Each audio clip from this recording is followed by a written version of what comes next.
first topic today of the conference is on understanding Muslim inheritance law in India, which will be presented by Janab Advocate Akmal Rizvi Saab. He is the senior advocate from Karnataka. He has been very active in human rights as well as community issues for a long time now. And he has been in the advisory board of many Muslim organizations and bodies. He is the secretary of Movement for Justice. Over to you, Akmal Rizvi Saab. Assalamu alaikum wa rahmatullahi wa barakatuh. The Islamic law of inheritance is unique in the sense that it was the first time that women were given equal rights in inheritance. And the importance that is attached to the learning of the law of inheritance can be seen from the fact that hadith, it's already on your screen. It was narrated by Abu Hurairah radiallahu anhu that the Messenger of Allah sallallahu alayhi wasallam said, "O Abu Hurairah, learn about the inheritance and teach it, for it is half of knowledge, but it will be forgotten. This is the first thing that will be taken away from my nation." The most important part is those of you who are not advocates, they also are required to learn, and whoever has the time and the inclination should try and learn the Islamic law of inheritance, because that's a very important fact, and that is something that you experience in your life several times. When your relatives pass away, when your friends pass away, you experience these things, and therefore it is very important that you can give the correct guidance and help your brethren to follow the Islamic law so that they enter into Jannah and they don't get into sin. Now, unlike Urdu में अगर मैं इसी को दोहराता हूँ, ये जो अल्लाह ताला के कानून हैं विरासत के मामले में, वो उसका सीखना बहुत ज़रूरी है. आपके सामने अभी मैं स्क्रीन के ऊपर एक हदीस है सुनन इब्न माजा की, और उसमें यह कहा गया है कि अबू हुरैरा रज़ियल्लाहु अन्हु से रिवायत है कि हुज़ूर अक़दस सल्लल्लाहु अलैहि वसल्लम ने फरमाया, ओ अबू हुरैरा, विरासत के कानून को सीखो और दूसरों को सिखाओ, इसलिए कि ये आधा इल्म है, ये बहुत जल्दी भूला जाने वाला है, ये वो चीज़ है जो सबसे पहले मेरी उम्मत से उठा ली जाएगी. तो ये तो की बात इम्पोर्टेंस की कि हर मुसलमान को कोशिश करनी चाहिए कि वो इनहेरिटेंस के कानून को सीखे, विरासत के कानून को सीखे और दूसरों को भी सिखाए. दूसरी चीज़ जो इस्लाम की एक बुनियादी चीज़ है, and which is an absolute basic principle of Islam, वो ये है कि अमर बिन साद अबी बिन वक़ास रज़ियल्लाहु अन्हु से रिवायत है कि उनके वालिद ने कहा, बहुत लंबी हदीस है जिसके अंदर साद बिन अबी वक़ास रज़ियल्लाहु अन्हु की सिर्फ एक बेटी होती है और आप उसको अपनी सारी मिल्कियत को और जायदाद को लोगों में तकसीम करना चाहते हैं, तो उस वक्त हुज़ूर अक़दस सल्लल्लाहु अलैहि वसल्लम उनसे कहते हैं कि अपने वारिसों को पैसे वाला छोड़ो, गरीब मत छोड़ो कि वो दूसरों के सामने मांगते फिरे. तो इससे तीन चीज़ें साफ होती हैं. पहली चीज़ ये कि गलत हमारे जहनों में ये बिठाया गया है कि इस्लाम के अंदर गुर्बत एक इम्पॉर्टेंट हिस्सा है, कम पैसों से गुजारा करना चाहिए. अगर आप देखेंगे ये हदीस तो हुज़ूर अक़दस सल्लल्लाहु अलैहि वसल्लम का हुक्म है कि अपने वरसा को पैसे वाला छोड़ो, ना कि गरीब. The most important principle is that Islam wants all of you to leave your children and the people who inherit from you rich rather than poor. So the entire bogey that Islam encourages people to live a very Spartan life and to live in poverty is completely wrong. The Prophet ﷺ said very clearly that you should leave your inheritance wealthy rather than leaving them poor. दूसरा उसूल है, सारे मुसलमानों को हमारे ईमान का तकाजा ये है, हम हमारे सारे मामलात को अल्लाह के हुक्म के मुताबिक सबसे पहले कुरान की तरफ तवज्जो देते हैं, फिर सुन्ना की तरफ, इजमा और फिर इज्तिहाद. तो जो भी मसला आता है, सबसे पहले हमारा काम यह है कि हम उससे रुजू करते वक्त उसका हल तलाश करते हैं, कुरान की तरफ जाएं, कुरान में अगर कुछ न मिले तो हदीस की तरफ जाएं, अगर वहाँ भी न मिले तो फिर इजमा है वो है, लेकिन शुरू में उसका इज्तिहाद था. और बहुत मशहूर हदीस है सुनन अबू दाऊद की कि मुआद बिन जबल रज़ियल्लाहु अन्हु को जब हुज़ूर अक़दस सल्लल्लाहु अलैहि वसल्लम یمن کا گورنر بنا کر بھیجنا چاہتے ہیں تو آپ سے پوچھتے ہیں کہ تم لوگوں کے بیچ میں فیصلہ کس طرح کرو گے؟ تو انہوں نے جواب دیا کہ میں اس کو اللہ کے کتاب کے حکم کے مطابق کروں گا. تو آپ نے پوچھا کہ اگر اللہ کی کتاب میں تم کو نہ ملے راستہ، تو انہوں نے کہا کہ آپ کی سنت کو فالو کروں گا. انہوں نے پوچھا کہ میری سنت میں بھی نہ ملے، تو انہوں نے کہا کہ میں اپنے طور کے اوپر قرآن اور سنت کی روشنی میں اپنا فیصلہ کروں گا، اور اس کو صحیح فیصلہ پہنچنے کے لیے جتنی محنت کی ضرورت ہے اس سے زیادہ کروں گا. تو اللہ تعالیٰ کے رسول بہت خوش ہوئے. انہوں نے آپ کے سینے پہ ہاتھ رکھ کر اللہ کی تعریف کی اور یہ کہا کہ اللہ کے رسول کو اللہ تعالیٰ نے ایک ایسے بندے کو بھیجا جو صحیح طریقے سے فیصلہ کرے گا. So as Muslims, we believe that we settle all our affairs by referring to the Quran, the Sunnah, the Ijma, and then the Ijtihad. The most famous hadith is of the Prophet of Mu'adh bin Jabal radiyallahu anhu, who said that when the apostle intended to send him to Yemen, he said, "How will you judge when the occasion of deciding a case arises?" And he replied, "I shall judge in accordance with Allah's book." He asked, "If you do not find any guidance in Allah's book?" He replied, "In accordance with the Sunnah of the Apostle of Allah." And if you don't find any guidance in the Sunnah, he said, "I shall do my best to form an opinion and I shall spare no effort." تو ہمارا basic ایمان یہی ہے کہ ہم کو اپنے سارے معاملات میں اللہ اور کی کتاب، اس کے رسول کی سنہ، ورنہ پھر اجماع یعنی کہ سارے علماء اور فقہا کی متفقہ رائے ہے وہ، ورنہ اگر وہاں بھی نہیں ملے تو ہم اپنے اجتہاد سے قرآن اور حدیث کی روشنی میں فیصلے کریں. پہلی سے لے کر 12ویں آیت اور 176ویں آیت کے اندر تقریباً سارے اصول اللہ تعالیٰ نے بیان کر دیے ہیں.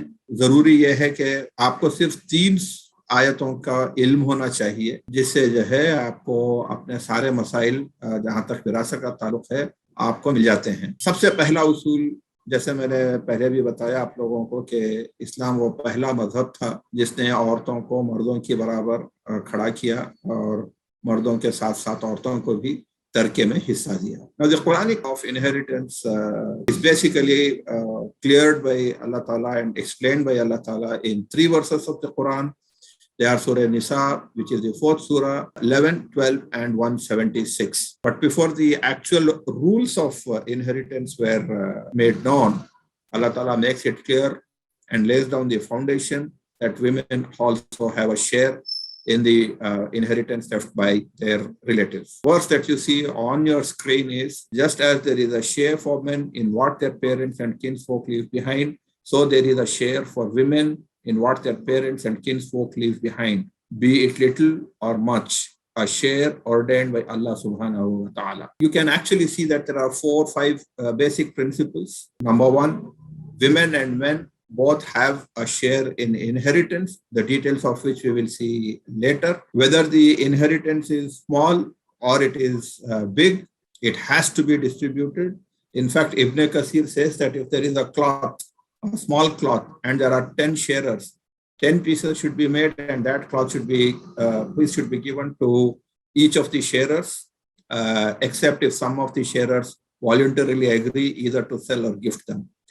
So the rule is that if you don't do that, there is a sin, and it's a pretty big sin, which we will see in the next slide, inshallah. The third principle is that inheritance, or the right to inheritance, starts only when a person is dead. It doesn't have anything to do before a person is alive. And therefore, when a person is alive, he is free to do whatever he wants with his property. Of course, we will see that there are restrictions. Allah Ta'ala doesn't give you a free hand to do whatever you want. But there are certain principles which we will find from the Sunnah of the Prophet Sallallahu Alaihi Wasallam. The next verse is, if the other near of kin, orphans and needy are present at the time of division of inheritance, give them something of it and speak to them kindly. عجیب لگتا ہے یہ آیتیں جب پڑھتے ہیں کہ جب آپ ترکے کی بٹوارے کی بات کر رہے ہوں اور اس وقت آپ کے کوئی قریبی رشتہ دار یا یتیم یا ضرورت مند موجود ہو تو اللہ تعالیٰ کہتا ہے کہ اپنے حصے کی بٹوارے سے پہلے کچھ ان لوگوں کو دے دو اور ان سے کائنڈنس کے ساتھ بات کرو، نرمی کے ساتھ پیش آؤ، اچھے طریقے سے پیش آؤ۔ اس کا مین پرپز یہی ہے کہ ہم کو، ہر مسلمان کو یہ سمجھنا چاہیے کہ ہم اللہ تعالیٰ کی دی ہوئی دولت کے ٹرسٹیز ہیں، ہماری ملکیت نہیں۔ ہماری ساری دولت اللہ تعالیٰ نے ہم کو ایز اے ٹرسٹی دی ہے کہ اس دولت کو ہم اس طریقے سے خرچ کریں جس طریقے سے اللہ تعالیٰ نے ہم کو حکم دیا ہے، نہ کہ اپنی مرضی سے جیسا چاہے ویسا کریں۔ اور اللہ تعالیٰ ہم پر یہ ذمہ داری ڈالتا ہے کہ ہم کسی وقت پر بھی یہ نہ بھولیں کہ غریب، یتیم اور ضرورت مند لوگ ان کے توسط سے اور ان کی طرف ہماری سب کی ذمہ داری ہے، ہم کو اس کو سمجھنا چاہیے، اور خاص طور کے اوپر ایسی کوئی بات نہیں کہنی چاہیے جس سے کسی یتیم کو، غریب کو یا ضرورت مند کو کوئی تکلیف ہو۔ تو یہ بیسک اصول اللہ تعالیٰ نے یہاں پر رکھ دیا ہے، جس سے یہ صاف معلوم ہوتا ہے کہ یہ دولت جو بھی ہوتی ہے وہ دولت ہم لوگ ایز اے ٹرسٹی رکھتے ہیں، ہماری خود کی ملکیت نہیں ہوتی۔ This verse makes it clear that if at the time of inheritance there are people who are needy, who are orphans, if they are there, something should be given to them first. This reiterates the principle that we are not owners of the wealth that we have. We are merely trustees of that wealth, and we are responsible towards it. We spend that wealth only as directed by Allah subhanahu wa ta'ala. In the next slide points out, this is verse number 9 and 10, which says, and let them fear those who, if they would themselves leave behind helpless offspring, they would surely have been fearful on their account. Let them then fear Allah and make the right statement. Behold, those who wrongfully devour the properties of orphans only fill their bellies with fire. Soon they will burn in the blazing flame. This makes it absolutely clear that the present system that we are following, where the person who is in possession of the property left behind by the parents just continues to be in possession, doesn't give anything to the people who are living separately and who is carrying on his father's business. He just sits on the father's business and doesn't share it with the other heirs. This is sin. Allah Ta'ala doesn't like that we should keep the properties which don't belong to us. The moment the person dies, his legal heirs became the owners of the business or the house or the properties that he left behind, and all the brothers and sisters and wife and parents, if they are there, have a share in it. And we should never do anything which will take us to Jahannam or the hellfire because we are sitting on someone else's property. Therefore, Allah Ta'ala is warning us that you should be fearful, and you should always think, I have just returned from attending the close dear advocate who passed away, and I was just thinking about these verses which I was working from yesterday, and he has a son who is not yet settled, and the things that were coming to my mind was, poor guy, as he was lying on his deathbed, must be thinking about what will happen to his family later. And therefore, extremely important that all of us make it a point to ensure that we immediately try and distribute the inheritance so that we are not held to account and we don't face the hellfire because we are being wrong. Then Allah Ta'ala also says that you need to be extremely careful not to dispute where Allah Ta'ala has decided the principles of inheritance, because as he says in this surah, your parents or your children are more beneficial to you. But these portions have been determined by Allah, for he indeed knows all, is cognizant of all beneficent considerations. Therefore, my humble submission to all of you is, don't be influenced by the so-called progressives who want to interfere with the Quranic injunctions, and they ask you why women are given less, why male is given more, why parents are given 1/3 and why 1/6, and why they are given 2/3 in some situations, why are brothers and sisters given in the presence of daughters. We don't know, period. Allah Ta'ala has asked us to do it with our own mental abilities. We have arrived at some conclusions. If it is right, Allah will reward us. If it is wrong, nothing bad about it. The fact is that Allah Ta'ala has ordered and he has asked us to follow it and not get into the argument of whether the parent should have been given or the children should have been given more or the daughter should have been given more. قرآن کی یہ بہت اہم آیت ہے. وہ کہتی ہے کہ تم میں سے لوگوں کو معلوم نہیں ہے کہ تمہارے والدین تمہارے لیے بہتر ہیں یا تمہارے بچے تمہارے لیے زیادہ فائدہ مند ہیں. لیکن اللہ تعالیٰ نے جو وراثت کے اصول قائم کر دیے ہیں قرآن کے ذریعے، وہ سب اسی کی علم ہے کہ اس نے ایسا کیوں کیا ہے. تو ہماری ذمہ داری ہے کہ ہم ان بیکار فضول بحثوں میں نہ پڑیں کہ عورتوں کو، بیٹیوں کو حصہ کم کیوں ہوتا ہے، والدین کا 1/6 کیوں ہوتا ہے یا 2/3 کیوں ہوتا ہے. یہ ساری چیزیں اللہ تعالیٰ نے اپنے حکم کے مطابق ہمارے لیے صاف ستھرے طور پر بتا دیا ہے. ہم کو اس بحث میں نہیں پڑنا چاہیے. اگر ہماری جو عقل ہے اس کے مطابق اگر ہم صحیح فیصلے پہ پہنچتے ہیں، اللہ کا کرم ہے.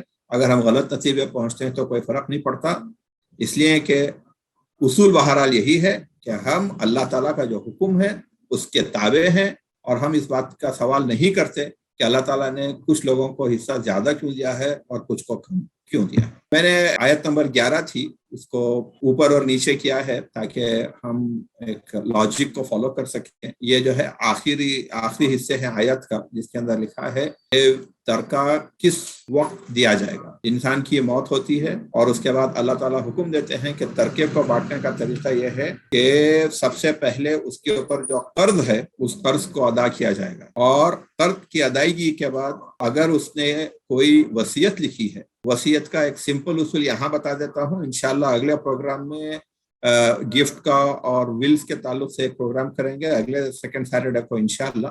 لیکن ایک بیسک اصول جہاں تک وصیت کا ہے یا ول کا ہے، وہ یہ ہے کہ اپنی ساری جائیداد کا صرف 1/3 حصہ ول کے ذریعے دیا جا سکتا ہے. اور دوسری شرط یہ ہے کہ ول کے ذریعے آپ اپنی خود کی اولاد یا بیوی یا اپنے والدین کو یا شوہر کو نہیں دے سکتے، اس لیے کہ ان لوگوں کا حصہ اللہ تعالیٰ کی طرف سے فکسڈ ہے. جن کو اللہ تعالیٰ نے وراثت کا حصے دار بنایا ہے ان کو ول کے ذریعے کچھ دینا جائز نہیں ہے. تو سب سے پہلے یہ دیکھا جائے گا کسی کی انتقال کے بعد کہ اس کے اوپر قرض کیا تھے، پہلے قرض ادا کیا جائے گا. جو بچے گا اس کے اندر سے 1/3 کی حد تک اگر اس کی کوئی وصیت ہے تو وصیت کو پورا کیا جائے گا، اور اس کے بعد اللہ تعالیٰ نے جو حکم دیا ہے اس کے رشتہ داروں میں تقسیم کی جائے گی. سب سے پہلا سوال آپ کو یہ کرنا ہے اور فیصلہ کرنے سے پہلے کہ میت کیا کوئی بیٹا تھا یا نہیں. اگر بیٹا ہو تو کافی آسان ہوتا ہے، اگر بیٹے نہ ہو تو تھوڑا سا کمپلیکیٹڈ ہے، اس کو سمجھنے کی ہم کوشش کریں گے. پہلا سوال یہ ہوگا کہ بیٹا ہے، اور اس لیے کہ اگر بیٹا ہے اور بیٹیاں بھی ہیں تو بیٹے کو بیٹی کا دگنا ملے گا. The easiest way to understand and the simpler rules of inheritance become clear, and the first question that needs to be asked after a person is dead, whether a male or a female, is whether they had a son or not. The presence of a son makes the inheritance simpler when compared to a situation where there is no son. Why the males are given more than females? As I pointed out, we are nobody to get into that question, because the Quran says, and it has asked us not to get into that argument. But as I said, we are allowed to think about it. And in Islamic law, the male has the responsibility which is much greater than the female. Male is supposed to provide for the family. And if you people don't, for those of you who don't know, even if your wife is a millionaire, the duty of maintaining her is on the husband. And it is the husband's responsibility to maintain the children. If the wife, being a rich lady, gives it something on her own, that is good. But if she doesn't, you can't hold her to account, because according to the Islamic law, it is the responsibility of the husband to maintain the wife and the family. یہ اصول یہ ہے کہ اگر اکلوتا بیٹا ہے تو بھی اگر بیوی اور بیٹیاں نہیں ہیں اور پیرنٹس بھی نہیں ہیں، اس بیٹے کی ہی ساری وہ جائیداد ہوگی میت کے بعد. The son plays a important role in deciding کہ انہیریٹنس کس طرح بانٹی جائے گی. دوسرا اصول ہے میت کی 2 بیٹیاں ہیں صرف، یعنی کہ اب بیٹا نہیں ہے تو کیا ہوگا؟ تو وراثت کا 2/3 حصہ بیٹیوں کا ہوگا، اور اگر ایک ہی بیٹی ہے تو آدھا حصہ اس کا. تو اصول یہ ہے کہ اگر بیٹے کی غیر موجودگی میں ایک بیٹی ہے تو ترکے کا آدھا حصہ اس اکلوتی بیٹی کا ہے، اور اگر ایک سے زیادہ بیٹیاں ہیں تو ساری بیٹیوں کا ملا کر 2/3 ہے، یعنی کہ 66.66% of the property. So the rule is that if there is no son but only a single daughter, she gets half of the inheritance.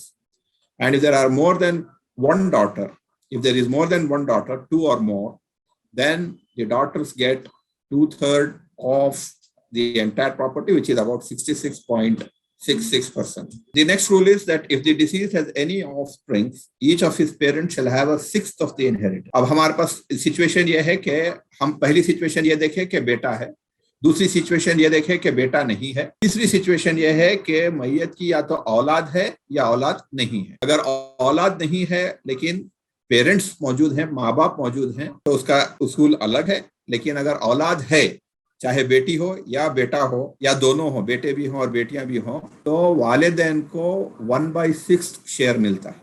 जिस पर्सन की मौत हुई है, यानी चाहे वो औरत हो या मर्द, अगर उसकी औलाद है, चाहे बेटा हो या एक बेटी हो या बेटे और बेटियां दोनों हो, तो उस सूरत में उसके वालिदैन को, माँ को और बाप को, दोनों को 1/6 शेयर ही मिलता है. लेकिन अगर मैयत की औलाद ना हो, सिर्फ उसके माँ बाप हो, तो 1/3 हिस्सा माँ का है और बाकी सारा हिस्सा बाप का है. तो 3 सिचुएशंस हमने देखी हैं. रिपीट कर रहा हूं ताकि लोगों को समझ में आए. इंशाल्लाह उसके बाद फिर सवालात के टाइम के ऊपर और we can have follow up questions also. The first situation इसके बेटा है, माँ बाप भी हैं, तो उस सूरत में माँ बाप को 1/6 मिलेगा. बेटे को जो भी बचा है वो सारा बेटे का हो. बेटे के साथ बेटियां हैं और माँ बाप भी हैं, तो माँ बाप को 1/6 ईच, बेटे को बेटी का डबल. ये सिंपल उसूल हो गया. मैयत अगर लावलद हो तो क्या हो? तो लावलद अगर है मैयत तो 1/6 माँ को जाएगा अगर बाप नहीं है तो, और भाइयों और बहनों को, भाई को बहन का दुगना. इसलिए कि पहले उसूल हम समझ चुके हैं कि मर्दों के ऊपर औरतों की जिम्मेदारी होती है, और इसलिए अल्लाह ताला जो है विरासत में मर्दों का हिस्सा औरतों के मुकाबले में दुगना रखा है. तो ये सिचुएशन ये है कि मैयत की औलाद नहीं थी, उसके भाई है और बहन है, मैयत के बाप नहीं है, माँ है. पहले मैं आपको बता चुका हूं कि अगर बाप भी है तो भाई बहन को कुछ नहीं जाएगा, 1/3 माँ को जाएगा, बाकी का पूरा बाप को जाएगा. लेकिन अगर बाप नहीं है तो 1/6 माँ को जाएगा, बाकी का भाइयों और बहनों को जाएगा. भाई को बहनों का दुगना मिलेगा. The first situation we saw, there's a son, and therefore in the presence of the parents and the spouse, they get their share, the rest goes to the son. In the case of parents and son and daughter both being there, parents get their share, that is 1/6 each, and the son and the daughter get, with the son getting double the share of the daughter. If the person who died did not leave behind children and did not leave behind father, then the brothers and sisters share after the mother's share is given, which is 2 shares to the brother and 1 share to the sister. तो चचा ताया को जाएगी अगर if it is a male, अगर औरत है तो वो मामुओं को और खालाओं को जाएगा. 12वीं आयत के अंदर अल्लाह ताला बता रहा है कि अगर बीवी का इंतकाल हो जाता है और कोई औलाद नहीं है तो शौहर को बीवी के तरके का आधा मिलेगा. लेकिन अगर बीवी का इंतकाल होता है और उसके बच्चे हैं, 25% और 1/4 शेयर शौहर का होता है. इसी को डबल, इसी को हाफ करेंगे तो आपको पता चल जाएगा कि शौहर के मरने पे बीवी का क्या होता है. तो उसूल सिंपल है. The husband is entitled to 25% share if the wife has left behind children. The husband is entitled to 50% share if the wife is left behind no children. And to them belongs 1/4 of what you leave if you die childless. And if you have any child, then to them belongs 1/8 of what you have left behind. देखिए हम देख चुके हैं कि शौहर का हिस्सा अगर बच्चे हों तो 25% यानी 1/4, बच्चे ना हो तो हाफ. बीवी का हिस्सा शौहर के मरने के ऊपर, बच्चे हों तो 1/8, बच्चे अगर ना हो तो 1/4. काफी सिंपल है ये, डबल है. पहले ही हम उसूल समझ चुके हैं कि मेल को फीमेल का दुगना मिलता है. ये तो बेसिक उसूल हो गए. अब अल्लाह ताला जो है औलाद न होने की शक्ल में, वर्स नंबर 176 है, people ask you to pronounce a ruling concerning inheritance from those who have left behind no lineal heir. Say Allah pronounces for you the ruling. Should the sister die childless, his brother shall have 2/3 of what he has left behind. And if the heirs are sisters and brothers, then the male shall have the share of 2 females. Allah makes his commandments clear to you, lest you go astray. Allah has full knowledge of everything. अब ये तीसरी situation है जहाँ पे औलाद नहीं है और माँ बाप भी नहीं है. इसलिए कि हम देख चुके हैं कि अगर माँ बाप हैं और औलाद है तो उसूल हम देख चुके हैं. ये वो सिचुएशन है जिसके अंदर ना माँ बाप है ना औलाद है.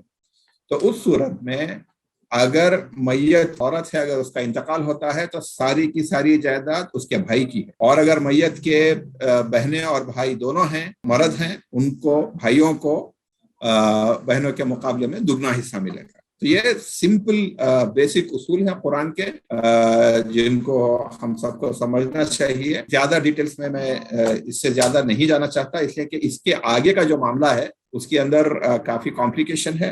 वो स्पेसिफिक केस के अंदर उसके ऊपर फतवा लेना या किसी एडवोकेट को कंसल्ट करना आप सबके लिए बेहतर होगा। ये वो उसूल थे जिनकी बुनियाद के ऊपर सारा इस्लामिक लॉ ऑफ इनहेरिटेंस अल्लाह ताला ने हमारे सुपुर्द किया है। मैं अब सवालात के लिए और को ओपन करते हैं, मैं अब सवालात लेने के लिए तैयार हूँ। So the first question is, my mother has passed away 2 years before, but property is still in her name. I think he's trying to find out how to transfer the property. नाम पे खाता होता है, एक simple application दी जाएगी corporation को death certificate के साथ, जो भी उनके भाई बहन और हिस्सेदार हैं उसके अंदर। पेरेंट्स हैं तो पेरेंट्स, वरना बेटे और बेटियां मिलके एप्लीकेशन देंगे और कॉर्पोरेशन में ही ट्रांसफर होता है। लेकिन अगर आप बांटना चाह रहे हैं प्रॉपर्टी को हिस्सों के अंदर, तो आपको एक partition deed sub registrar office में रजिस्टर करनी पड़ेगी।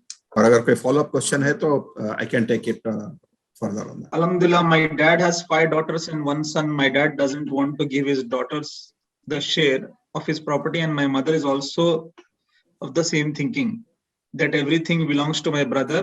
My dad has total 3 properties in his name, out of which 1 property is in mom's name and house in mom and dad's name. My dad says it's his full right to give his property to brother. But when I told him about Sharia, have given rights to daughters also, he says he can give it to his only son as Sharia allows him to do so. हम पहला उसूल देख चुके हैं कि इंसान के मरने के बाद ही तरका खुलता है।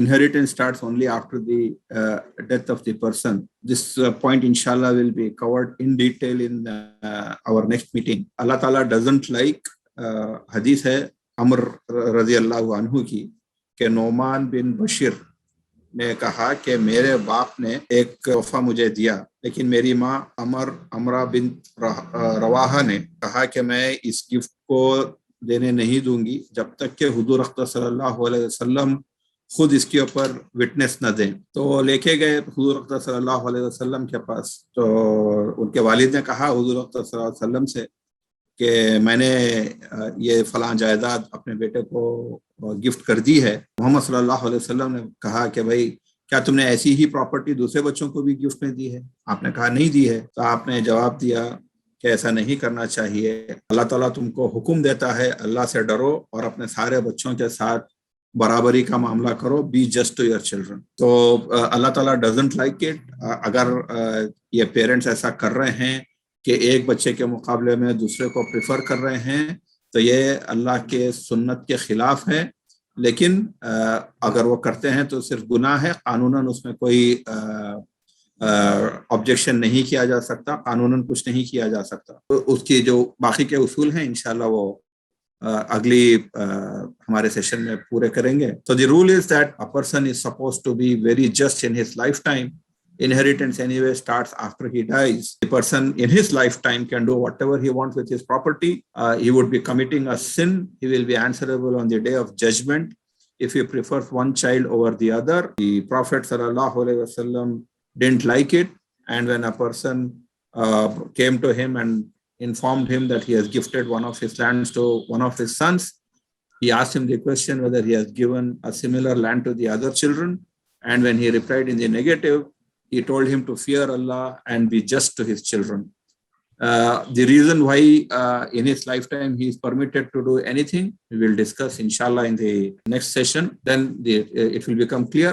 But for at least all of you, please don't commit the sin of preferring one child over the other. It is un-Islamic. Allah doesn't like it, though he has permitted you to do whatever you want with your property in your lifetime.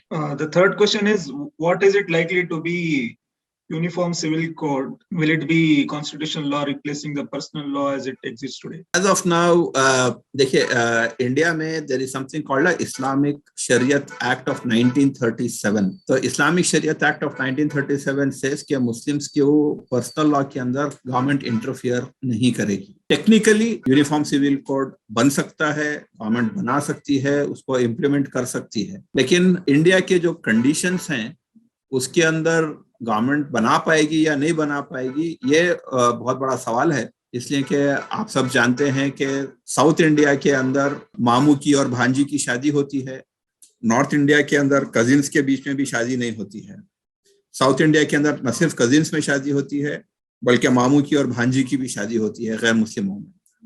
तो सवाल यह होगा कि uniform civil code के अंदर कौन सा कानून लागू करेंगे, कजिन से शादी होगी या नहीं होगी, मामू भांजी की शादी करेक्ट होगी या नहीं होगी. तो ये सारे मामला जो हैं पेचीदा लगते हैं, लेकिन जिस तरीके से हमारी प्रेजेंट हुकूमत है, बगैर किसी डिबेट के, बगैर किसी चीज़ के, पॉलिटिकल एटमॉस्फेयर के अंदर उसको गर्म रखने के लिए, पॉलिटिकल एडवांटेज के लिए उल्टे सीधे कानून बनाती जाती है. आपने देखा होगा कि कल फैसला आया गुजरात हाई कोर्ट का कि फ्रीडम ऑफ रिलीजन एक्ट के काफ़ी सेक्शन उन्होंने स्टे कर दिए. तो बगैर सोचे समझे कानून बनाएगी तो बन जाएगा, वरना हिंदुस्तान की जो डाइवर्सिटी है और जो अलग अलग कानून अप्लाई होते हैं, उन कवानीन के अंडर यूनिफॉर्म सिविल कोड बना पाना एक बहुत बड़ा चैलेंज लग रहा है. लेकिन देखते हैं आगे आगे क्या होता है. नेक्स्ट क्वेश्चन अकमल साहब इज रिगार्डिंग ट्रिपल तलाक. Recent law regarding triple talaq is anti-Muslim, anti-jurisprudence and anti-constitutional. But how is it that it survives? इसके अंदर कुछ स्ट्रैटेजी गलतियां हमसे हुई हैं, कुछ गवर्नमेंट की ओवर रीच है. टूल तो यही है बहरहाल के ट्रिपल तलाक आप सब जानते हैं कि हुजूर अकबर सल्लल्लाहु अलैहि वसल्लम ने उसको नहीं माना था, लेकिन फिर जब सीरिया के ऊपर मुस्लिम्स की कॉन्क्वेस्ट हुई तो वहाँ पर मुसलमान शादी करके आए थे और यहाँ पे अपनी बीवियों को झूठ बोलने के लिए और उनके साथ भी अपने रिश्ते बरकरार रखने के लिए ये सिस्टम उन्होंने शुरू किया था कि जानबूझ के ट्रिपल तलाक देना. और फिर हुजूर सल्लल्लाहु अलैहि वसल्लम ने क्योंकि उसको नहीं माना था तो वो शादी भी बरकरार रह सके और ये शादी भी बरकरार रह सके, ये था उनका आइडिया. तो इसलिए वो हजरत उमर फारूक ने ये ट्रिपल तलाक को तलाक मानना शुरू किया. देखिए ज़्यादा फर्क सुप्रीम कोर्ट के जजमेंट से नहीं पड़ने वाला है, इसलिए कि सुप्रीम कोर्ट ने एक सिंपल चीज़ को नहीं समझा. वो ये है कि एक मरतबा तलाक बोलने के बाद अगर 3 महीने तक शौहर बीवी में ताल्लुकात नहीं रहते हैं तो तलाक हो ही जाती है. तलाक एक वक्त में 3 देना वैसे भी मकरूह है, नॉट एक्सेप्टेबल है, और उससे कोई आपको खास फर्क नहीं पड़ने वाला है. फर्क इतना ही पड़ेगा कि वो लोग उसको तलाक नहीं मानेंगे. और मेरे ख्याल से काफ़ी मसालिक उसको ट्रिपल तलाक को तलाक नहीं मानते हैं, ट्रिपल नहीं मानते हैं, सिंगल मानते हैं. तो उसमें कोई मुसलमानों को उसकी तकलीफ नहीं है. अलबत्ता उसके जजमेंट के बाद उन्होंने जो ट्रिपल तलाक को क्रिमिनल ऑफेंस बनाया है वो और एक बेवकूफ़ी है. इसलिए कि ट्रिपल अपने तलाक ना हो, इसलिए कोर्ट का फैसला था कि औरत के प्रोटेक्शन के लिए है, और वो प्रोटेक्शन के बहाने अगर वो खुद का शौहर ही जेल में बंद होगा तो उसको क्या प्रोटेक्शन मिला. तो ये बेवकूफ़ी चल रही है. तो उसके अंदर कोई टेंशन लेने की बात नहीं है. और ट्रिपल तलाक नापसंदीदा हमेशा से रही है, तलाक ही नापसंद है. आप सबको मालूम है कि हुज़ूर अक़बर सल्लल्लाहु अलैहि वसल्लम ने फरमाया कि सारी जायज़ चीज़ों में अल्लाह ताला को सबसे ज़्यादा नापसंद तलाक ही है, और उसका हमको ख्याल रखना चाहिए. और कोई ईगोइस्टिक होकर ये ट्रिपल तलाक के ऊपर टेंशन लेना मेरे नज़दीक कुछ ज़रूरी नहीं है. इसलिए कि एक तलाक के बाद भी 3 महीने अगर साथ नहीं रहते हैं हस्बैंड एंड वाइफ तो तलाक हो ही जाती है. Next question. My mother has passed away 2 years before, but the property is still in her name. I think they are asking about how can they. उसका जवाब पहले आया गया था. सवाल ये मैं दोबारा रिपीट करता हूँ कि अगर हम माँ के नाम से ही है प्रॉपर्टी तो दो सिचुएशंस हैं. एक ये है कि सारे लोग अपने अपने नामों से कर लें. कॉर्पोरेशन में एक सिंपल एप्लीकेशन डेथ सर्टिफिकेट के साथ देनी होती है, तो कॉर्पोरेशन के अंदर सारे डॉक्यूमेंट्स इन सब बच्चों के, और अगर माँ बाप जिंदा हैं या शौहर जिंदा हैं तो उनके नाम हो जाएगा. लेकिन अगर ये लोग बांट रहे हैं प्रॉपर्टी तो पार्टीशन डीड करना जरूरी है और उसको रजिस्टर कराना भी जरूरी है. वालिदा के नाम पे रहने से आप लोगों का हक, आपका हक रहेगा, वो खत्म नहीं होता है. I have one daughter and one son. My father-in-law passed away long ago, and my mother-in-law is still alive, alhamdulillah. I have lost my husband almost a year ago. We have a flat on his name, and my daughter is a nominee. We had made few investments, but due to COVID, we are not getting any returns. Please note that I was also working, so I used to give my whole salary to my husband, and with both of our money together, we bought a flat and made a few investments. My question is, first question, if I sell the flat, do I have to give my mother-in-law her share from the amount I get after selling?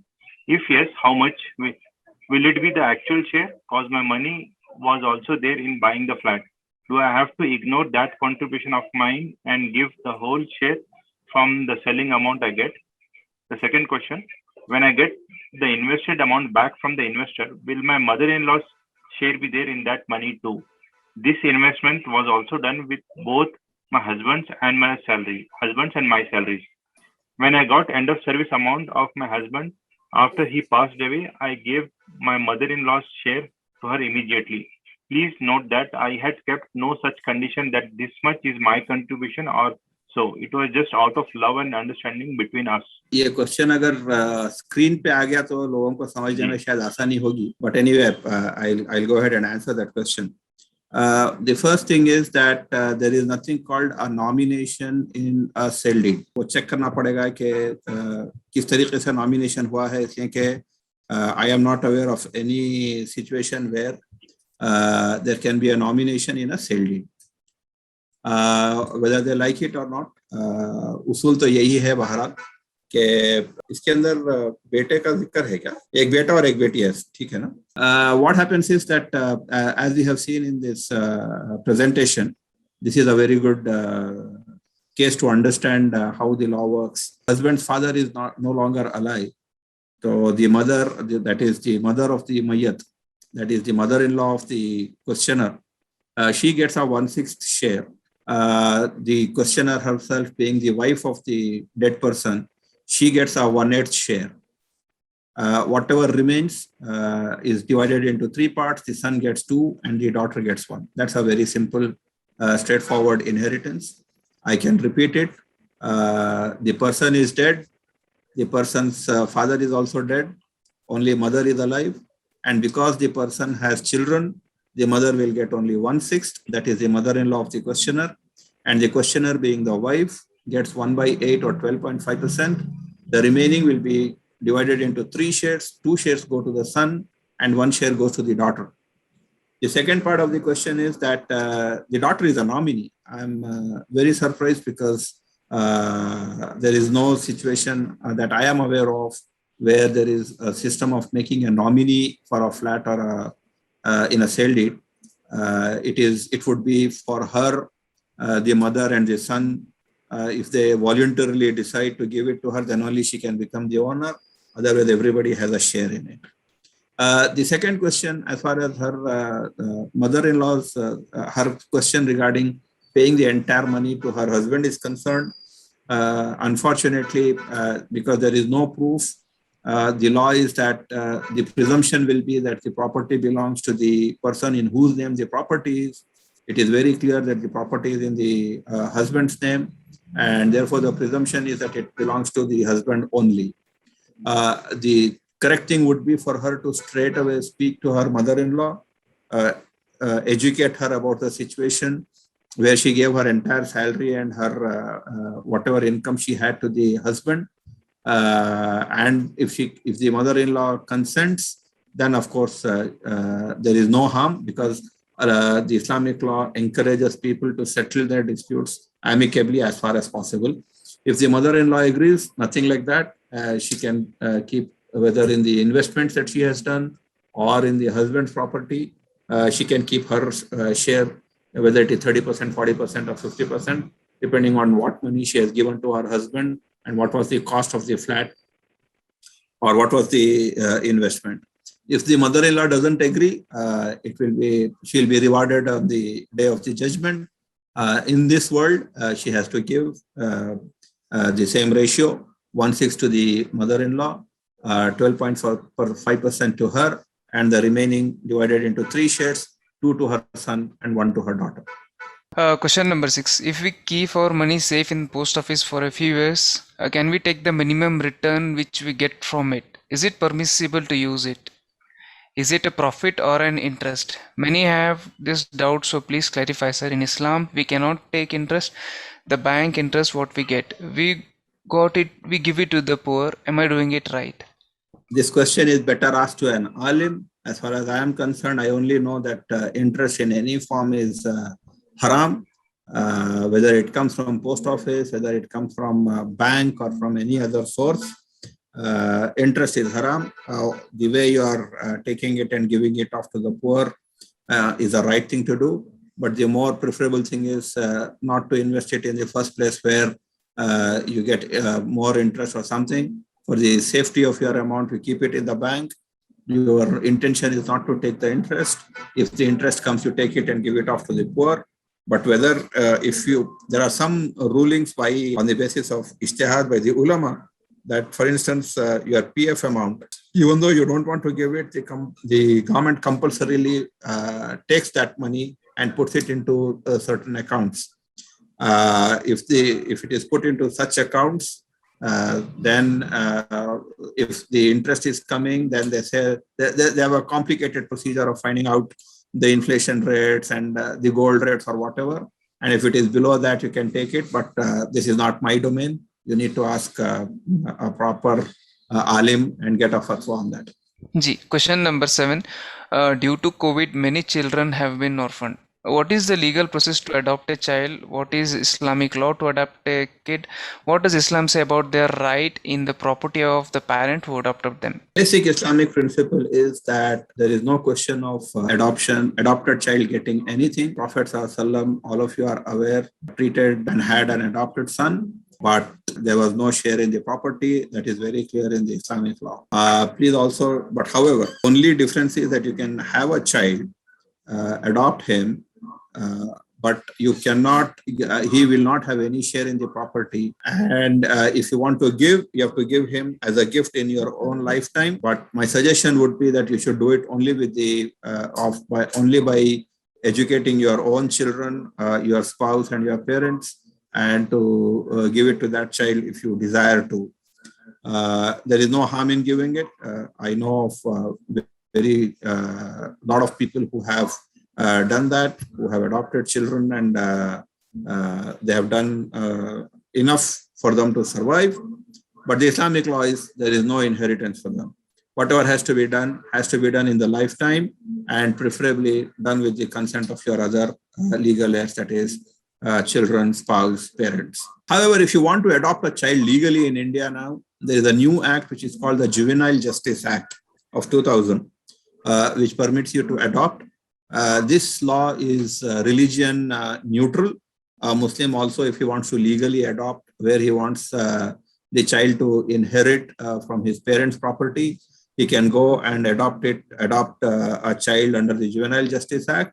But we should remember that Allah Ta'ala doesn't like it, and it's a test. You can use that law, but my strong advice would be to desist from it.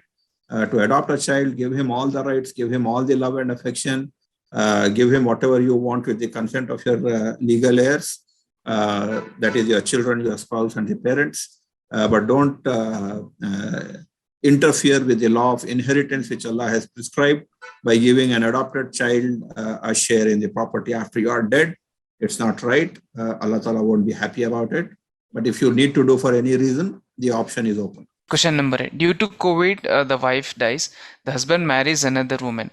In this case, will the children of the deceased get the due which the deceased woman is supposed to get? I think the first rule that we have discussed, and we will discuss that again, is that what does not belong to me will not belong to my children. That's the first rule. The only exception is the case of grandchildren in the absence of other uncles, which we'll come to later. That's a different question. If the wife dies, only her 12.5% share goes.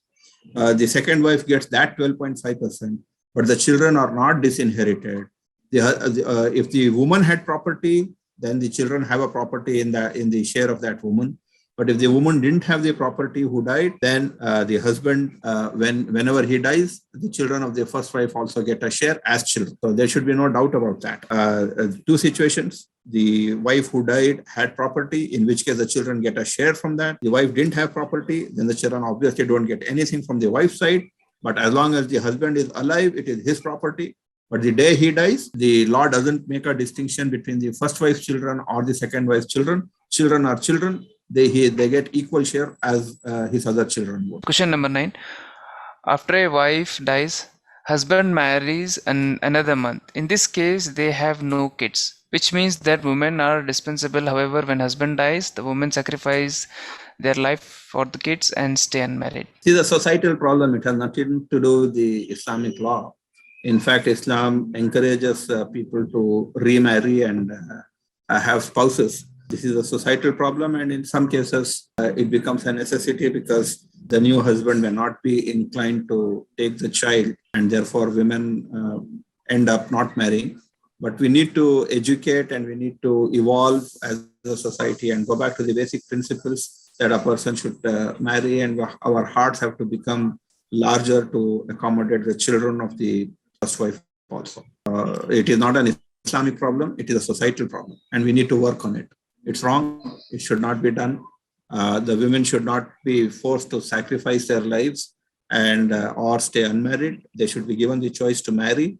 And in many cases that I have seen, as long as the grandfather and grandmother, that is Nana and Nani, are alive, they take the child, they take the children, and allow women to marry. I think that should be encouraged. No woman should be penalized for having kids and forced to remain unmarried. That is my opinion. And there's no question of anybody, women being dispensable. Both are equal in the eyes of Allah. Both have the right to lead a happy life, and both have the right to marry a person of their choice after the death of the spouse. Question number 10. I have only 2 married daughters, Alhamdulillah. Can I write a will and give them as gift? What can I do? How to write a will? Please guide me. We will have a session on gifts and wills in the next session, which will be on the second Saturday of next month. But the basic rule remains that only 1/3 of the property can be given, and it cannot be given to the legal heirs. So he can't give it to his 2 daughters because the 2 daughters are his legal heirs. The other terms and conditions and how it could be done, how it should be done, inshallah, we will discuss when we are discussing gifts and wills, which will be on next second Saturday, inshallah. I mean, I understand that there's a specific situation that they have because they want the children to have the property. There are ways and means of doing it, which we will discuss in the next session, inshallah. Question number 11.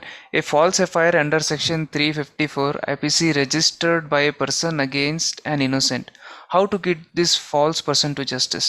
India has a law where you can file a suit for damages for falsely prosecuting a case. But that is done only after acquittal in the existing case.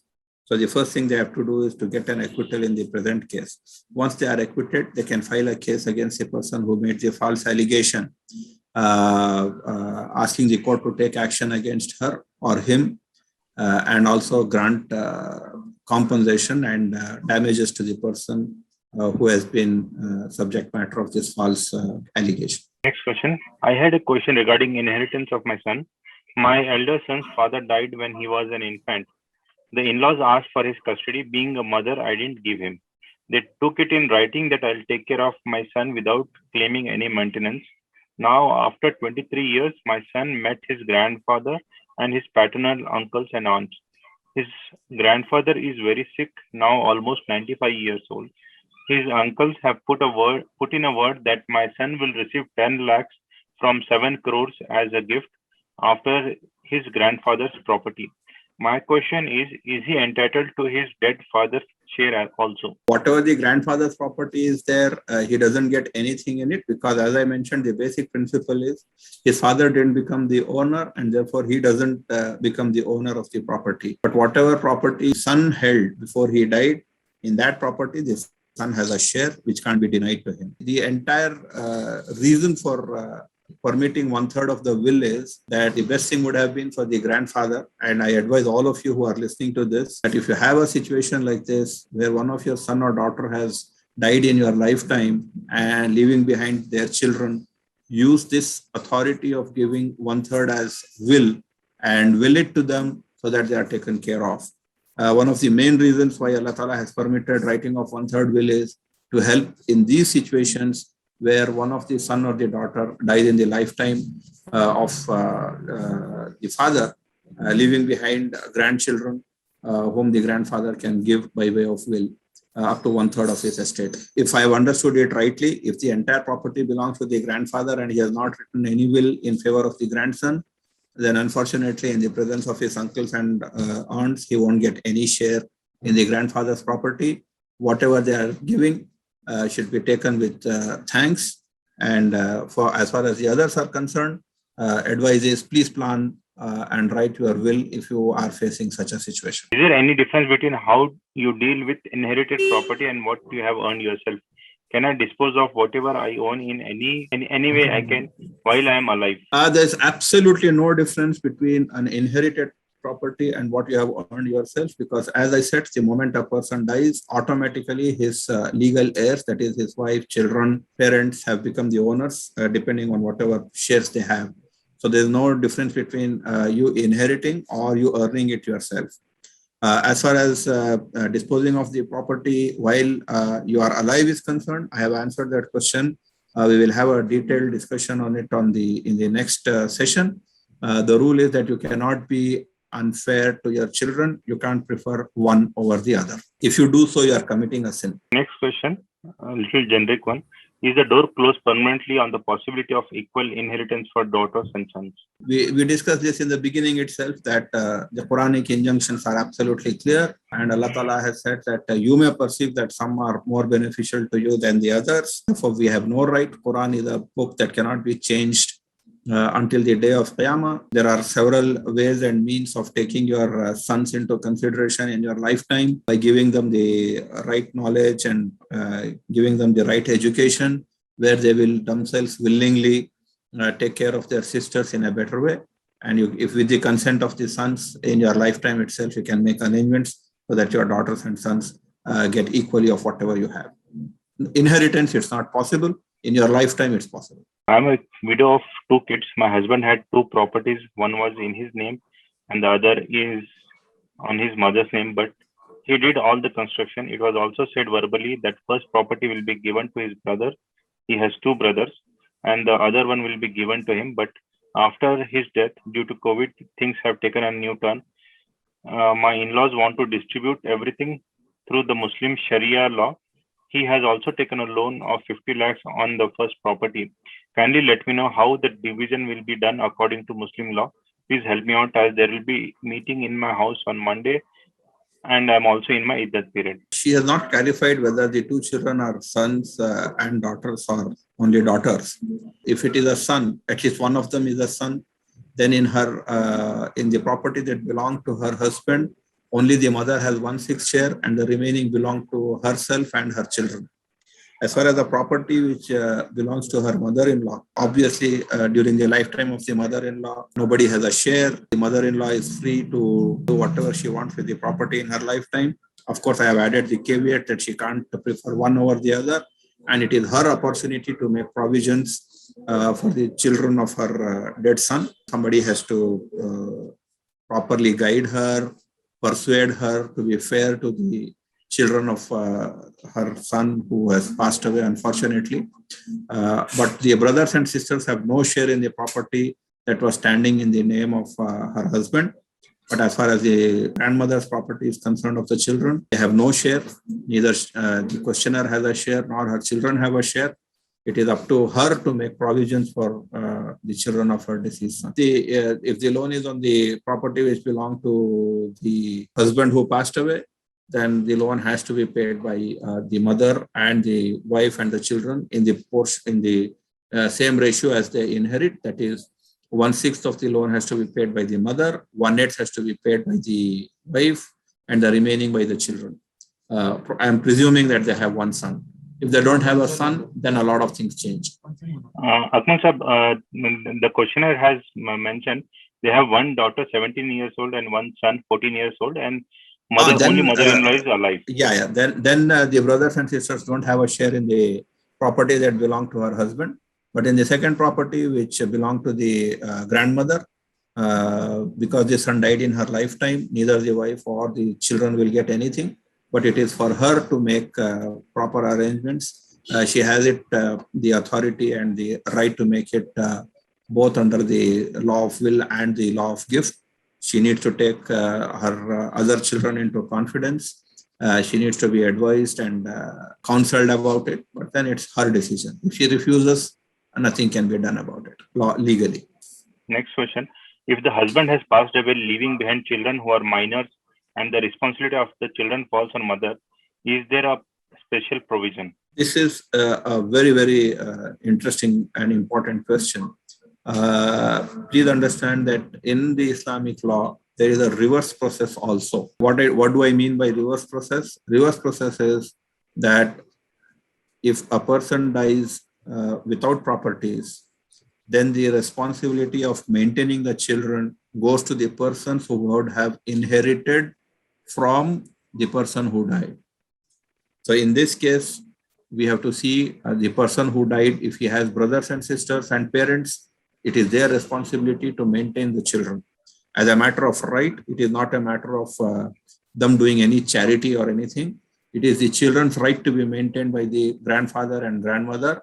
In the absence of the grandfather and grandmother, it is the responsibility of the uncles and aunts, that is chacha, taya.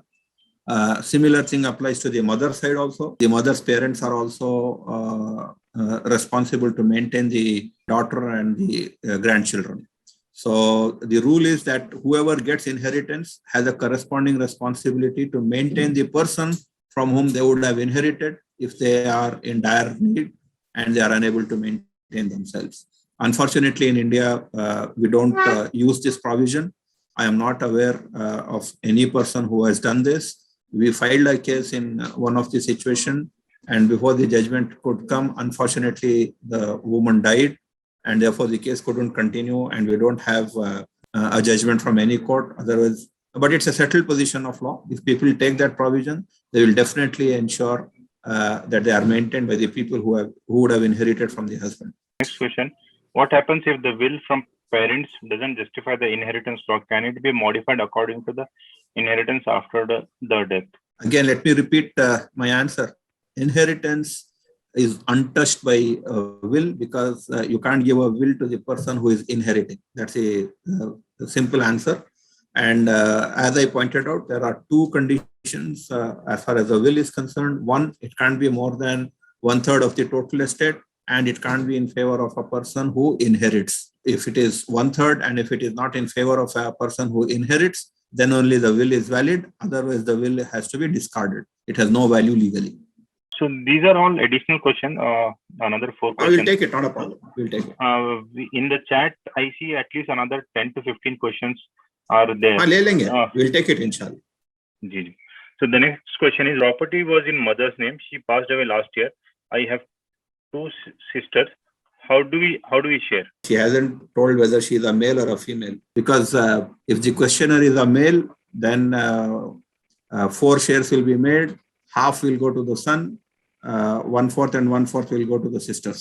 The questions would arise only if all the 3 of them are females, in which case we will have to find out if those 3 sisters will be entitled to 66.6% in total, which will come to about 22.22% for each sister.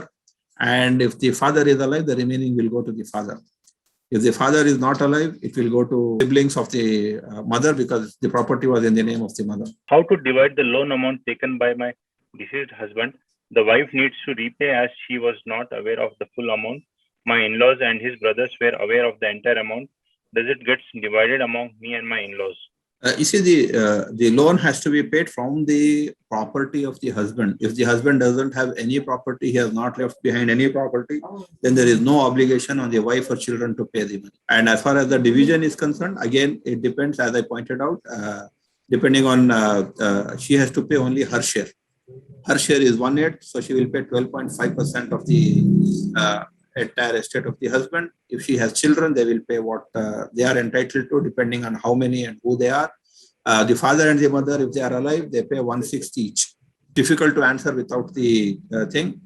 If she has children, the brother-in-laws don't have to pay anything. It's only the father-in-law, mother-in-law, herself and her children who have to pay that, provided the loan is taken, but not from her own property, only from the property that belongs to the husband. The next question, can the parents decide on the property while alive to be distributed after their death? Mind you that they are not distributing it while they are there, but they are deciding who gets what while they are alive. The legal position is that will which is given in favor of the legal heirs. Now, what you can make out is the parents are saying, okay, I have 2 sons and 1 daughter. My son will take property number so and so. My daughter will take the property number so and so. It is only a recommendation that they can do if they don't do it in their lifetime. It is for the children to give their consent after their death. The Islamic law is very clear as far as, because it amounts to a will. Anything which is sought to be distributed after the death of a person, the will. And as far as the will is concerned, the rule is that consent has to be given after the death of the parents. Now, for instance, let us assume there are 2 sisters and 1 son. All the 3 of them have to give their consent to what their parents want after the parents are no longer alive. If one of them disputes, then it has to be divided properly according to the shares, and the courts will take a decision if they don't amicably agree. When they are amicably agreeing, that will or that direction is not binding, but if they agree and they do it the way the parents want it, then Allah Ta'ala will reward them. The next question, is the inheritance applicable to the wife if only one talaq is done and it Only? was done, one talaq was done, Okay. and it was done less than 3 months for it? You see, we will have a third session probably on the law of marriage and divorce. Law is that once talaq is done and 3 months were not passed, doesn't mean that the nikah, that the talaq got cancelled.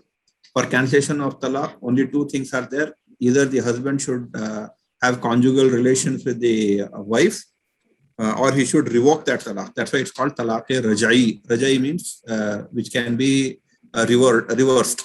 If she had a physical relationship with the husband, then the talaq gets cancelled and she gets her share in the property. Otherwise, she's a divorced wife, she doesn't get anything. But if she has children from that husband, the children get it. She has a right to maintenance and she has a right to her meher. If the parent has made will as per Sharia and daughters have had an agreement with sons not to follow the approach because of the personal reasons and have executed the will on equal distribution, does it mean a punishment for all children or the deceased soul? Please let us know. As I pointed out, the will is invalid if it is given in favor of the children. And the only way it can be done is that after the parents are dead, the children agree to follow the will. As long as they follow it, everybody is in agreement and they want to distribute the property in any particular manner, inshallah, they will not be punished. But if one person wants to impose the invalid will and he makes them run around to get their share, of course he will be punished and it will be illegal. Will का मामला यही है कि औलाद जो है जिसने भी विल बनाई है उसकी मौत के बाद एग्री करे तो वैलिड है, वरना वो इनवैलिड है. The next question is, if a wife is away from husband since 6+ years and husband is not giving any expense nor having any communication with the wife and husband is not willing to give divorce, what can the wife do to get divorce? Please mention the process. Girl doesn't want to give full as well.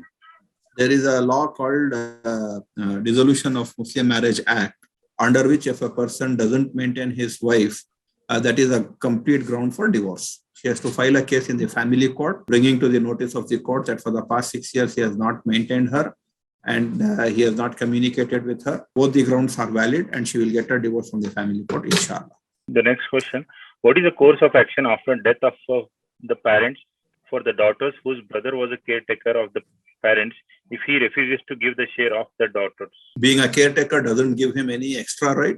You have to file a suit for partition in the court and the court will pass an order giving you your share, inshallah. If there is an unknown man who purchases a house and after that he dies with no relatives known, who will get that property? There is something called a law of escheat. It's very, very unlikely that this would be a case. But if that is the case, 2 situations are possible. One is legally the government becomes the owner. But in this case, whoever takes possession and stays there, it is his property, practically. My mother has 5 sisters and a brother. My grandparents passed away. Now that my mother's sisters get 2 parts, does this mean that the shares have to be divided by 7 and 2 parts would be given to the brothers and 1 part to each sisters? That's correct. The mother will get 1/7, the brother will get 2/7. The sisters will get 1/7, the brother will get 2/7. Personal property issue. If father had died, left his home, and mother wishes to stay in house till she is alive and does not want to be divided until she dies, but majority of children, except the wealthy ones staying with mother, are in need, financially poor compared to the ones staying with mother, blessed, financially sound. What Islamic jurisprudence says about it? Islamically, a mother has no right to stay in that house against the wishes of her children. If the children are financially poor and they want to sell the house, he should cooperate and sell the house and give them their shares immediately. A person has 1 son and 2 daughters. Can the wife be given more than 1/6 if all children mutually agree? You see, if mutually you are agreeing, you can give the entire property. That's not a problem. And the wife gets 1/8, not 1/6. 1/6 is for parents, not for wife. It is after the death. If they agree and you want to give her more, nobody will prevent it, inshallah. The next question that we have, due to harshness and atrocities going on in India for last few years now, I have decided to leave this country for good and migrate to Turkey. I have recently come to know that even Saudi has opened up residency permits. So whichever is feasible, I would like to venture before this.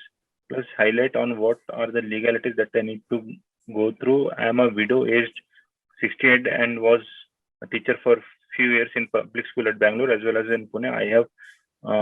I have a daughter staying with me since she is a divorcee. You don't have to bother about the Indian laws. You will only be treated as a non-resident Indian for all practical purposes. So you have to bother more about what the Saudi rules are for giving the residency permits and what the Turkey rules are to give you a residency permit. It has nothing to do with the Indian law. And as far as the harshness and atrocities are concerned, we are fighters. We will fight and we will make our own place, inshallah. If parents have 4 daughters, how to divide the property to all? 66.6% goes to the daughters, 12.5% to the wife. And if the parents are alive, they get 1/6 each. And if something remains after that, the brothers and sisters of the dead person get it.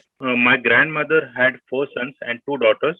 After her death, 2 of my uncles sold my grandmother's property. No, you may have to repeat. I'm not able to see that question. I've just got it on the phone. Let me see. Grandmother had 4 sons and 2 daughters. Okay. After the death of my uncle, her death, 2 of my uncles sold my grandmother's property and divided themselves without giving anything to my father and other brother. There was no will from my grandmother. Please advise. Oh, this is very simple. They have to file a case. They will lose it only if they have slept over it for a long time.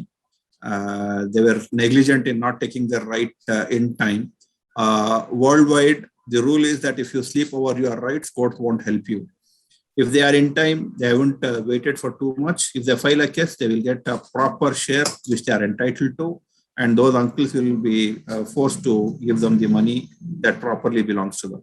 They need to go to the court. Please feel free to ask any question.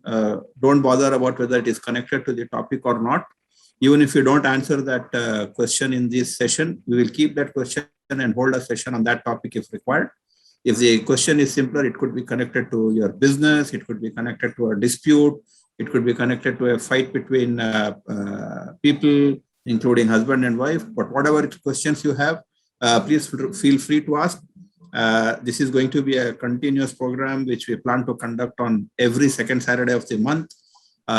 We will try and involve other advocates and other people also in it. We need a more educated and a more agile society which is conscious of its rights and will ensure that we come out of darkness and come to light. आप सबसे गुजारिश है कि आपके जो भी सवालात हों कानून के, चाहे वो टॉपिक से कनेक्टेड हों या ना हो, आप वो सारे सवालात भेजें.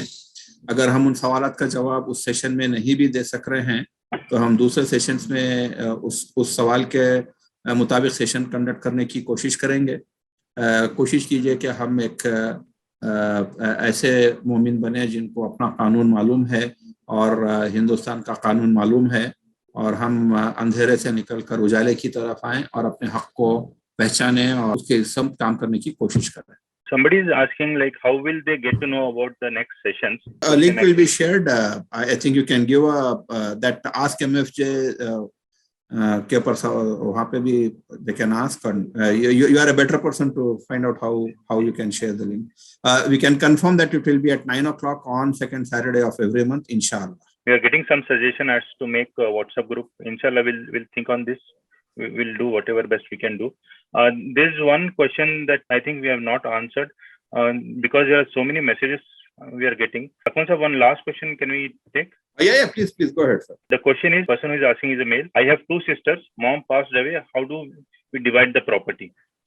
I have 2 sisters. Yes. Okay. Mom passed away. Yes.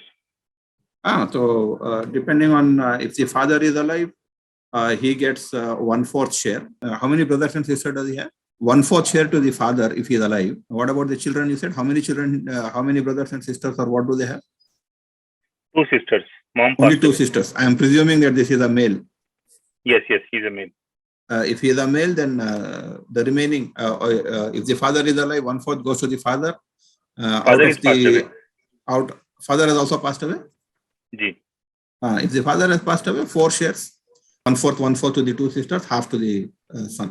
2 participants have raised their hands. Can you unmute them? Let them ask their question. Ansar Pasha साहब, आप प्लीज अनम्यूट करके बात कर सकते हैं. अस्सलाम वालेकुम रहमतुल्लाह. वालेकुम सलाम. रिजवी साहब, एक सवाल था. जी. 3 बहनें हैं, 3 भाई हैं. जी. वालिदा दोनों इंतकाल हो चुके हैं. वालिद वालिदा दोनों का इंतकाल हो गया है. जी हाँ.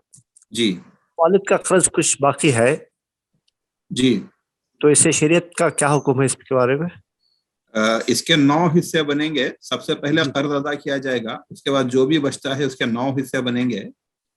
भाइयों को 9 में के 2 हिस्सा एक भाई को मिलेगा, और 9 में का 1 हिस्सा बहनों को मिलेगा. और जैसे मैं पहले ही बता चुका हूं कि पहले मैयत का कर्ज अदा किया जाएगा उनकी प्रॉपर्टी में से. जज़ाकल्लाह खैर रिजवी साहब. जी. रोशन शफीउल्लाह साहब, I am asking you to unmute. Please आप अनम्यूट करके बात कर सकते हैं. Assalamu alaikum rahmatullahi barakatuh. Sir, actually I had one question.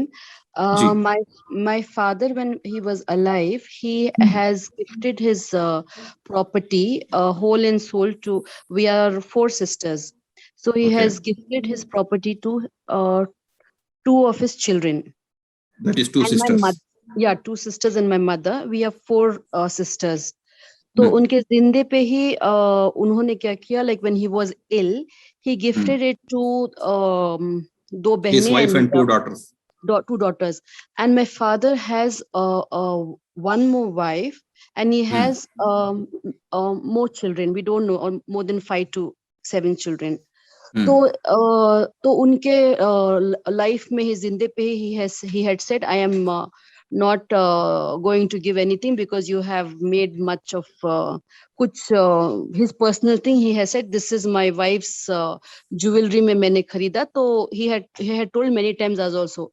लेकिन when he gifted it, 2 sisters never knew that. After later on we got to know, but we 2 sisters never asked for it. But I wanted to ask, abhi my father has no more, okay, but lekin I always When did your father pass away?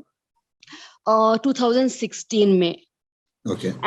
And we as other 2 sisters, we have no problem what our dad did was. लेकिन कभी-कभी मुझे एक रकम से है ना ये होता है, like you know, कभी-कभी if you do not do the legal way of property में जो बच्चों का हक होता है. अभी he had 1 more wife and the children, and they are also financially not well.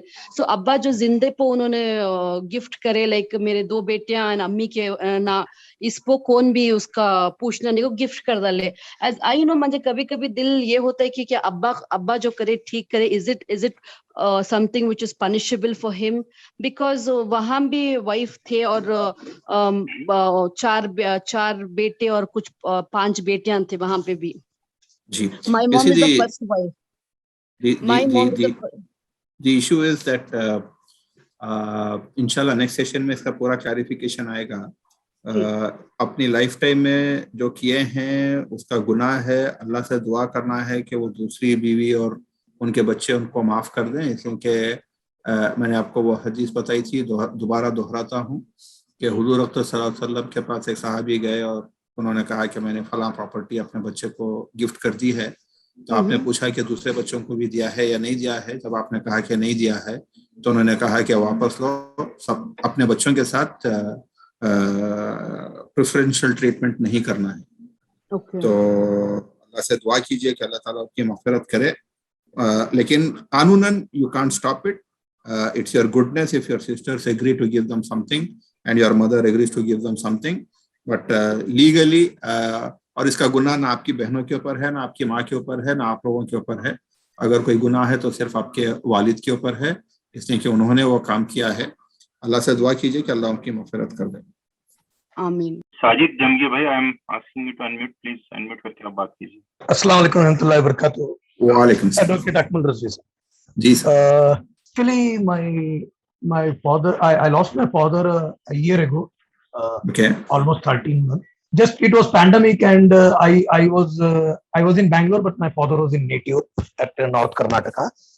So I couldn't attend his funeral, but Alhamdulillah, somehow it was during pandemic where my father was admitted to hospital, where one of my financially sound brother who was staying with my father, he admitted, but suddenly at the last moment he called me and told, now I am done, I don't have anything to do to my father. What I did, Alhamdulillah, his final rights, I took the responsibility, where I was also actually, I was financially unsound, brother. I took Karze Hasna and fulfilled the final funeral rights of my father. Okay. And after that, till today, like my mother is saying that I do not want to leave my father's house, but that is not my father's house. It is inherited by his father, means my grandfather. So now the question is, first question is that the funeral expenses have to be taken back to me, which I have made it on the behalf of my father, because my dead father, like my financial sound brother did, I am not able to do that. And the second is, my property distribution is being delayed. Now it's almost 1 year. I have been emotionally blackmailed. My mother is there. Please wait till my death. I don't want to give back. And taking that advantage, my brother is still staying with my mother, who is financially strong. And I am having still one brother and one sister. Altogether, we are 3 brothers and 1 sister and mother. जी. हमारा India की difficulty यह है कि legal system हमारा काफी slow है. Legally, you are entitled to immediately file a suit for partition, and my advice would be to file it off. So that amicably, how can I convince mother in the first way? तो वहाँ पे local जो लोग उनको influence कर सकते हैं, उनके साथ आपको बिठाना है, कोशिश करनी है, but very unlikely that it will work. My understanding is that if you file a case, there is a better chance of they coming to a settlement. Her case में जो है जज पूछता है आपसे कि मैं मीडिएशन के लिए भेजूं क्या, तो वहाँ मीडिएशन में कुछ पैसे सेटल करने की कोशिश करनी है. एंड ऑब्वियसली जो भी कर्ज है आपके वालिद का और आपने जो खर्च किया है उनके ऊपर, you can take it back, but my suggestion would be that once you get the property, if you do a larger heart, Allah will bless you. Don't ask for the funeral expenses. You have a right to ask it. That is my suggestion, that you just leave the funeral expenses, but get the property sold, or ask your financially sound brother to purchase it, to purchase your share and give you your money, and to your other brothers and sisters to give their money. But practically in life, I have seen that these things work only when you file a case and they come to the court, and then mediation is done, and then the settlement happens. Will a divorced wife get any inheritance, and similarly vice versa? Will a divorced husband get any from the death of his separated wife? No.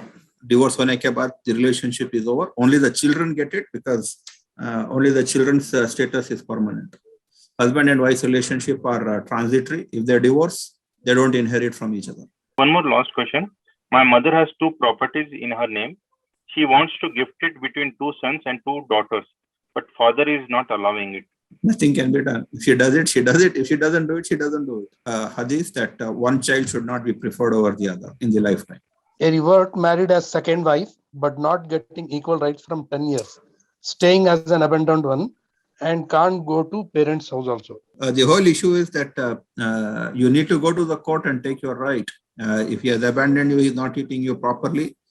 Courts are an option, but you also need to remember that courts will give their verdict based on the documentary proof that he has earnings and he is not giving the earnings. not staying with the wife and abandoning her is morally obnoxious, but the courts can't force him to stay with the wife. Allah Ta'ala will punish him on the day of the judgment. As far as the world is concerned, if he is being partial to one wife in terms of monetary things, then she can go to the court and get her right. But again, courts are too slow in India. And the best thing would be to try and counsel him and bring to his notice the Islamic principle. If he doesn't still do it, please go ahead and approach the courts. Syed Rahman साहब आप hand raise कर रहे हैं, आप unmute करके बात कर सकते हैं. अस्सलाम वालेकुम रहमतुल्लाह रज़ी साहब. वालेकुम सलाम. जी रज़ी साहब, यानी मेरे वालिद और वालिदा जो they're alive, both of them, may Allah give them hayat. They have 2 children, that is me and my sister. But my father wants to, create a will right now. But I see that the will is not according to 2:1 ratio. That is for the son 2 and for the daughter 1. It's been like equal thing. So I've objected to my father's that, make it according to it. But he's like, okay, fine. Then you guys have to do after whatever happens afterwards. So what do you suggest? Anyway, the will is invalid, Rahman sir. As I pointed out, a will in favor of a legal heir is valid only after you give a consent after your parents are no longer there. तो legally कोई issue नहीं है उसके अंदर, लेकिन family की बात है, आपकी बहन की बात है, वालिदैन की बात है. जब तक वालिदैन हयात हैं अल्हम्दुलिल्लाह, जब वो नहीं रहेंगे बैठ के एमिकेबली सेटल करने की कोशिश कीजिए. नहीं हुआ तो कानूनन उसकी बिल की कोई वैलिडिटी नहीं. जज़ाकल्लाह खैर, बारकल्लाह फीक. फराज जो है, मैं आपको अनम्यूट किया हूँ, प्लीज आप अनम्यूट करके बात कर लीजिए. Hi, assalamu alaikum, everybody. Thank you so much for giving this opportunity to discuss such an important topic. Thank you, Akmal Saab. I think I'm really in awe of whatever you discussed so far. It's really, really informative. So I think the first thing I would like to just point out is we have few sisters in this group who have just, I think, have got in touch with some deep concerns in terms of needing justice and, some information on how they can go about a few personal things. So I think, alhamdulillah, I think we will go with the group, or I think they can liaise with you personally. Let me know the approach, how we'd like to approach. We've got 3 women who have some concerns and they'd like to approach you. So no let problem. me know My phone will be shared, inshallah. If I don't pick the phone, please SMS me. I'll try and get back. What happens is, in between courts and when I'm in a meeting, it's difficult to pick the phone. So please don't get irritated if I don't pick the phone. Whenever I find time, I'll inshallah revert. Please SMS me. My phone will be shared on the screen. Thank you so much. Jazakallah. Thank you. Wa akhiru da'wana alhamdulillahi rabbil alameen. As far as I am concerned, my session is over. Thank you very much. May Allah reward you for patiently listening to it. Any doubts you have, you can take it offline. My number will be shared. Please don't expect that I'll answer your calls or messages immediately. Difficult for me because my profession is a little demanding. So there could be a delay, but I'll try and revert as soon as I can, inshallah. Jazakallah everyone. Assalamu alaikum.